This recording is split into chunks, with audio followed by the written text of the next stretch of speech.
Magnus Carlsen's 100% accuracy game when he was only 13 years old. Welcome to the road to chess mastery. In these lessons, I will teach you how to become a chess master from an amateur level to a professional chess master. And this is lesson 1 with the game of one of the best in the chess history when he was only 13 years old. At 2004, Magnus was playing against a Fide master. His name was Deepan with a rating of 23-31, and Magnus was playing with the white pieces. With this lesson, we are starting to learn professional chess. Young Magnus Carlsen kicked off this game with pawn to e4. At chess, we are trying to control the center, develop our pieces, and play powerfully toward the center. Black responded with c5, trying to control this very important central square, which is called the Sicilian defense. White develops the knight to f3. Remember always to develop your knights earlier than your bishops,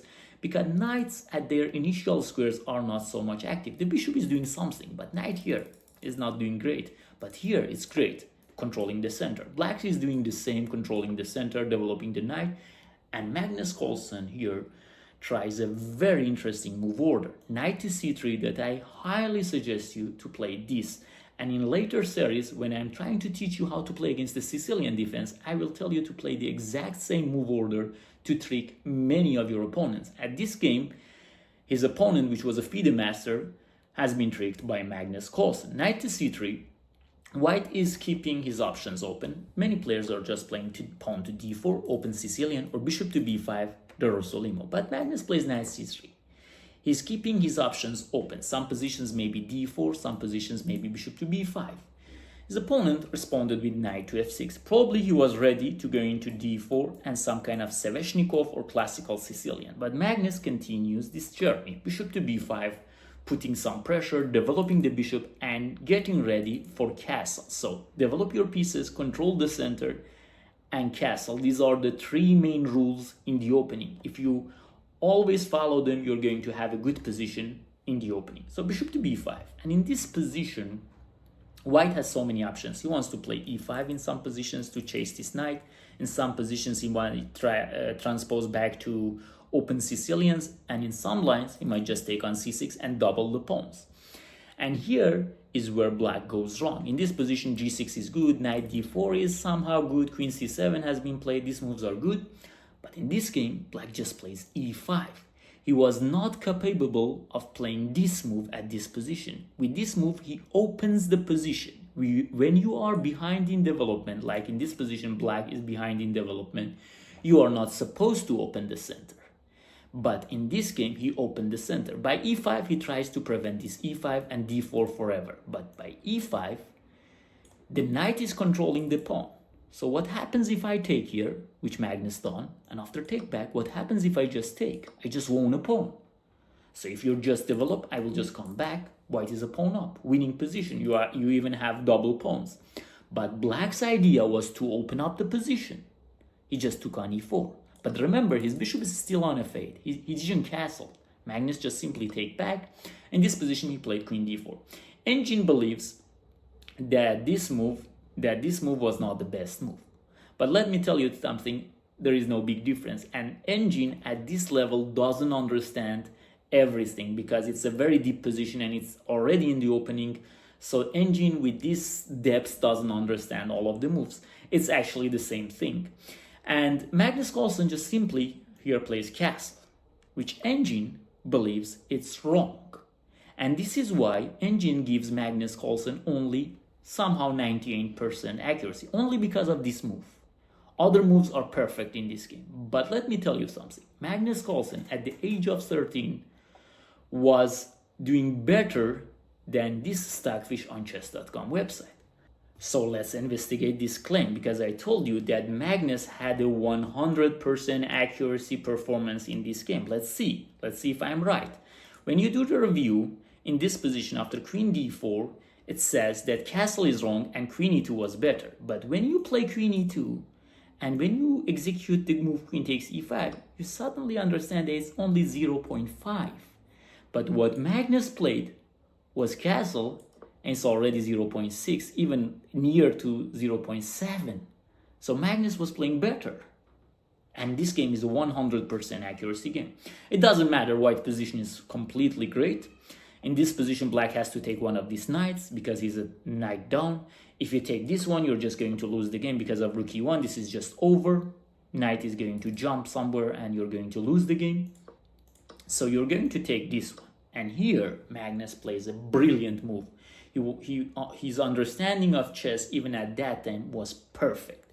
He just plays pawn to d4 when everybody is expecting to play rook e1 and then perhaps bishop to e6 or something like this. Magnus just plays pawn to d4, allowing black to take this knight, to take here and to take here. First of all, if you take the knight, we know that rook e1 is just pinning the queen, so black is going to lose the queen. In the game, he takes here, and if black just take it with the queen, white of course is not going to trade the queens because black's king is in the center. Black is behind in development and he just simply plays queen e1. White just wants to develop after bishop e6. Here, of course, there is a double check coming, so bishop e6. And now bishop to g5. Rook to d1 is coming. In some positions, knight to f6 even. And black is going to collapse because he's not ready for it. You cannot play bishop e7. You cannot play bishop here. d8 square is covered. So white is going to win this game. In the game, black just simply took with the pawn, but by these moves, white opened up the bishop, and now rook e1 is coming. Black has to play bishop e6 to open. Of course, bishop e7 was also possible, no big difference. And here Magnus plays bishop to g5.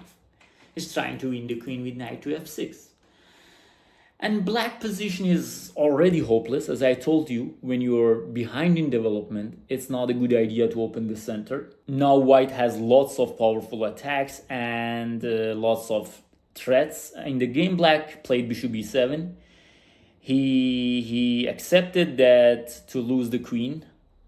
We will going to see it. Computer says queen to d5, but even against this, white can play bishop f6. What a move. It's a brilliant move, of course. d4 pawn is hanging. You cannot take it. Knight takes f6. I mean, this position, black is going to collapse. You cannot defend this over the board. In the game, black played bishop e7. And this is the moment that I choose this game because of this, because at that age, Magnus' understanding of chess was great. I mean, imagine you are just 13 years old and you can win your opponent queen with knight f6 check. That's a queen. Bishop takes f6, rook takes here, bishop takes here. You won the queen. But black has a pawn, a rook, and a bishop against this queen. And if you don't succeed in your attack, white is still better. But if you don't succeed and black just simply castles, black is completely okay. So in this position, Magnus decided to not trade his positional advantage, his developmental advantage, for a material advantage. And in this position, he just continued the attack. Instead of winning the queen, he plays pawn to f4. A great move. It's really a great move. Maybe it's a brilliant move. I don't know. He just refused to win the queen. And in the game, his opponent played queen d5. Now give me your bishop.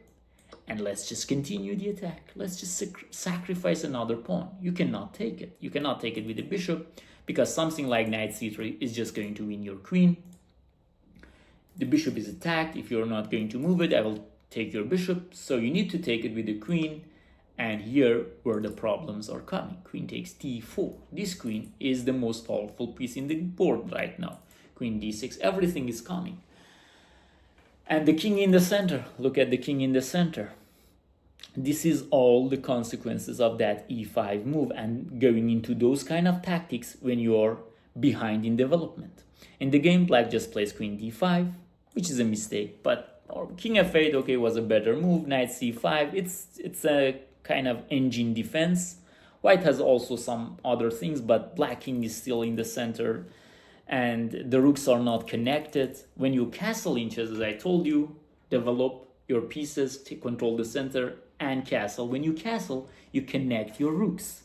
But in this game, black didn't connect the rooks, so there are so many problems. In the game, he just played queen d5. Don't forget, it's a Fide master level chess. His opponent is a Fide master, but he got cut in the opening by Magnus Carlsen. And here, of course, we are not going to trade the queens. It's a crime against chess if you trade queens in this position. So queen to b4 check. And now we are going to harass the black king. If you're going here, maybe rook to d1, just finishing off. So he just tried to give up a pawn, c5. Of course, we are not going to trade the queens again because his king is weak. So we are just going to take knight takes c5. Now we have lots of discover attacks. Black uses this tempo, a5, to make white queen go away from this diagonal, but just queen a3, staying on the diagonal. Black plays a check, but this check, it doesn't give you any kind of gift in chess, just king h1. Okay, great move. Of course, we are not going to f1. This is not a good move. And in the game, he just plays queen b4. He's trying to trade the queens. And after queen e3, it's move number 20, and black resigned the game. And this shows that he was a good player. He knew that this is already over. This game cannot be survived. Queen g5 is coming, knight takes e6 is coming, rook d1, rook d7 coming. I mean, even if you give black some tempos, he might not be able to survive this game. This position is almost over. Look, if you play rook e8, perhaps in this position just knight d6, you cannot run away. So and here you cannot. If you take here just queen e6, and it's just checkmate, something like this. And if you go here, there is rook f1 checkmating. He just resigned. He just couldn't do anything, and the game is over. This was a great performance by Magnus Carlsen. Let us see the game once again to see what happened in this game. So we have e4, c5, Sicilian defense, very normal. Many of your opponents are going to play the Sicilian defense. And this move order, I'm not telling you to memorize this move order, just understand the logics, understand the main ideas. In this game, black should have probably played knight d4 or g6. These are the two main lines. Queen c7 is also being played by Magnus Carlsen himself. But e5, black is not able to play this move. You are not capable of playing this move because either you are going to lose a pawn or you are going to open up the center, which is not in your favor. After e5, Magnus just won the pawn and allowed black to play this tactic. Of course, if your king is in safety, then you got the two bishops and black might be even better. But just this castle, remember, Magnus plays better than Stockfish at the age of 13, and after here, queen e2, d4, another strong move. We saw what happens on other moves, and now rook e1, bishop e6. Black could have played bishop e7 or whatever. The position is very bad. It's already a catastrophe for black. Bishop to g5, threatening check, but he just didn't give the check. He just didn't win the queen. This is a very important lesson. Do not trade your positional advantage, like here, advantage in development, advantage in having a better pieces, to a material advantage. Of course, if it's a big material advantage, then you can do it. But sometimes many players rush their decisions, they trade their advantages, and then they're going to lose everything. f4, it's the best move in the position, and continuing the attack, opening up the position. And here is what I told you. Black was not capable of opening up the center because of the exact same position. It happens a lot in chess. In this position, it's already lost. So queen d5, queen b4 check, c5, just staying on the diagonal. And after this check, white just avoided the trade of queens, and it's all over. So this was lesson number 1, and I hope you enjoyed it. I'm a candidate chess master that tries to teach you how to play chess professionally. I'm going to continue these lessons on how to become a chess master, the road to chess mastery, with lots of classical and modern chess games and lots of examples. Write down in the comments what do you think about this series and what do you suggest me to do in very recent videos. And if you like the video, please like it and subscribe to CM Shah Chess Academy. Enjoy chess and life.